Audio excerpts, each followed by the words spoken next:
चारधाम यात्रा को लेकर श्रद्धालुओं में जबरदस्त उत्साह है। ऐसा हर दिन बन रहे नए रिकॉर्ड को देखकर कहा जा सकता है 15 दिनों में ही दर्शनार्थियों ने पुराने सारे रिकॉर्ड तोड़ दिए हैं। यही नहीं, अब तक जून महीने तक की यात्रा के लिए ऑनलाइन रजिस्ट्रेशन भी फुल हो चुके हैं। बाबा के दरबार में भक्तों के जयकारी जारी हैं। आने वाले दिनों में यात्रा और आसान हो सके, इसके लिए प्रशासन भी पूरी तरह से कमर कसकर तैयार है। प्रशासन की ओर से जारी आंकड़ों के मुताबिक अब तक 9,67,000 से ज्यादा श्रद्धालुओं ने चारधाम में दर्शन किए हैं, जो अब तक का रिकॉर्ड है। 10 मई को केदारनाथ, गंगोत्री और यमुनोत्री के कपाट खुले, जबकि 12 मई को बद्रीनाथ के कपाट श्रद्धालुओं के लिए खोले गए। इसके बाद से लेकर 23 मई तक के रिकॉर्ड प्रशासन ने जारी किए हैं। गंगोत्री धाम में 1,66,191, श्री केदारनाथ में 4,24,242 और बद्रीनाथ धाम में 1,96,937 श्रद्धालुओं ने दर्शन किए हैं। यानी चारों धाम को मिलाकर कुल 9,67,302 श्रद्धालु अब तक दर्शन कर चुके हैं। पहले की तुलना में इस साल पहले ही पखवाड़े में करीब 2 गुना तादाद में श्रद्धालु दर्शन कर चुके हैं। हालांकि श्रद्धालुओं की भारी भीड़ से निपटने में प्रशासन को भारी दिक्कतों का सामना करना पड़ रहा है।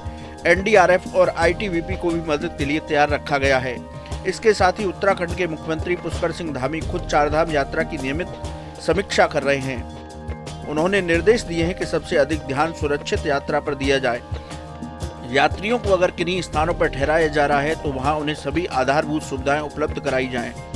मुख्यमंत्री धामी के निर्देश पर श्रद्धालुओं की हर सुविधा को ध्यान में रखते हुए काम किए जा रहे हैं। चारधाम यात्रा के लिए 1 सप्ताह से रुके लोगों को यात्रा पर भेजा जा रहा है।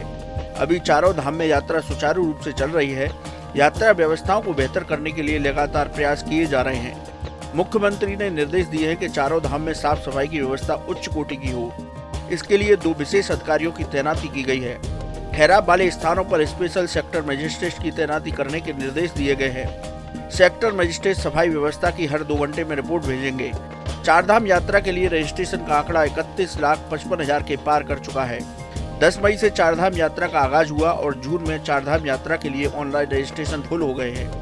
जुलाई से नवंबर के बीच यात्रा के लिए रजिस्ट्रेशन कराए जा रहे हैं। फिलहाल चारों धामों में क्षमता से अधिक भीड़ बढ़ने पर प्रदेश सरकार ने ऑफलाइन रजिस्ट्रेशन पर 31 मई तक रोक लगा दी है। धामों में स्थिति सामान्य होने पर 1 जून से ऑफलाइन रजिस्ट्रेशन खुल सकते हैं।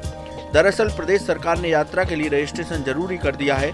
ऑनलाइन रजिस्ट्रेशन के लिए हर दिन के हिसाब से संख्या निर्धारित है, जिसमें बद्रीनाथ धाम में 20,000, केदारनाथ के लिए 18,000, गंगोत्री के लिए 11,000 और यमुनोत्री के लिए 9,000 संख्या तय की गई है। इसके आधार पर जून माह में यात्रा के लिए पंजीकरण उपलब्ध नहीं है। कैसी लगी आपको हमारी ये जानकारी, हमें कमेंट बॉक्स में जरूर बताएं। बाकी धर्म कर्म से जुड़ी तमाम जानकारी के लिए सब्सक्राइब कीजिए हमारा डिजिटल चैनल और देखते रहिए न्यूज नेशन स्तुति।